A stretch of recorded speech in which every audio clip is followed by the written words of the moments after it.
Ngayong araw mga kuys, magluluto naman tayo ngayon ng sobrang basic at sobrang dali na dinuguan na mas masarap pa dun sa nagtitinda ng cake. Ang pangalan Goldilocks mga kuys, matik yan.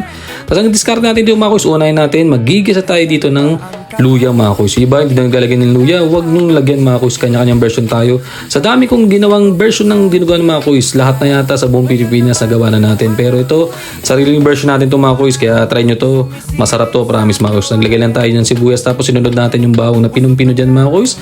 Tutustay lang natin yung mga kuys. Ang sekreto talaga sa pagluluto mga kuys, sipagan nyo sa paggigisa mga kuys. Promise, yun lang talaga, wala nang iba mga kuys. Syempre mga kuys, hindi naman pwede gisa ka ng gisa. Kahit paano, dapat meron kang igigisa.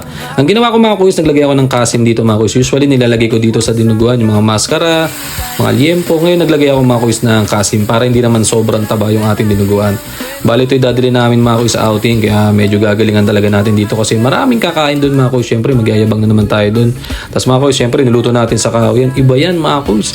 May smoky flavor na datingan na. Tsaka sa totoo lang mga kuys, sa panahon ngayon, lahat na ng mga kuys nagmahal na. Kaya kung makakatipid man tayo, katulad napakaswerte natin, nandito tayo sa bundok mga kuys, kaya kahit papano gamitin natin yan source mga kuys para hindi tayo medyo masaktan sa LPG.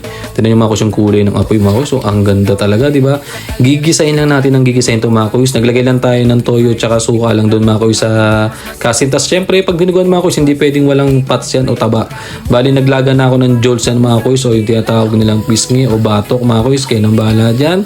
Syempre pag dinuguan mga kuys, kailangan yan may taba talaga kasi yan yung magiging magmamantika dyan mga kuys. Pag ang dinuguan mo hindi mataba mga kuys, tapon mo na yan mga kuys, hindi masarap yan. Pero biro lang mga kuys, pagkain yan, huwag natin tapon yan. Pero ang sekreto talaga mga kuys sa dinuguan talaga, yung malinis na proseso mga kuys kung paano mo siya niluto. Katulad yan mga kuys, naglagay tayo ng organic na pig dyan. Hindi pork yan mga kuys, pig yan nilagay natin. Tapos naglagay tayo dyan ng pampalasa ng bechin, paborito ng hapon mga kuys. Kailangan natin mga kuys. Kung ano maglagay mga kuys, wala tayong problema dyan. Paminta, saktuan lang mga kuys kasi nag-request na huwag masyadong manghang para naman makakain yung mga bata mga kuys. Hindi yung pang sariling pangpulutan ng mga kuys. Huwag naman ganun mga kuys. Siyempre may mga bata rin gusto makatikim. Tapos ito mga kuys, nilagay natin eksena yung mga kuys. Kasi para dun sa mga hindi kumakain ito mga kuys, para sa akin, huwag nyo nang panoorin to. Pero dun sa mga trip to mga kuys, tuloy lang tayo dito. Naglagay na tayo ng dugo dyan. Nilagyan lang natin mga kuys ng suka yung dugo.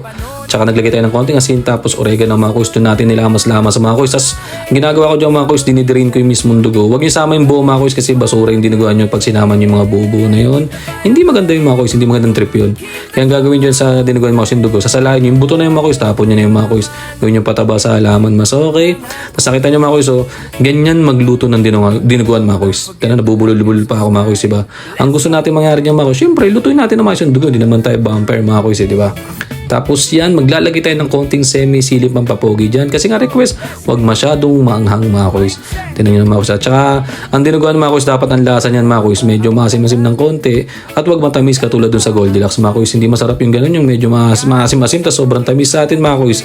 Nangingibabaw yung konting alat at konting asim lang mga kuys. Kasi dinuguan dapat medyo maasim-asim yan. Kasi may mga ibang version nga mga kuys, naglalagay sila ng sampalok sa dinuguan. Yung tinumis yata yung tawag ng mga kuys. Nakaluto na rin ako ng mga kuys.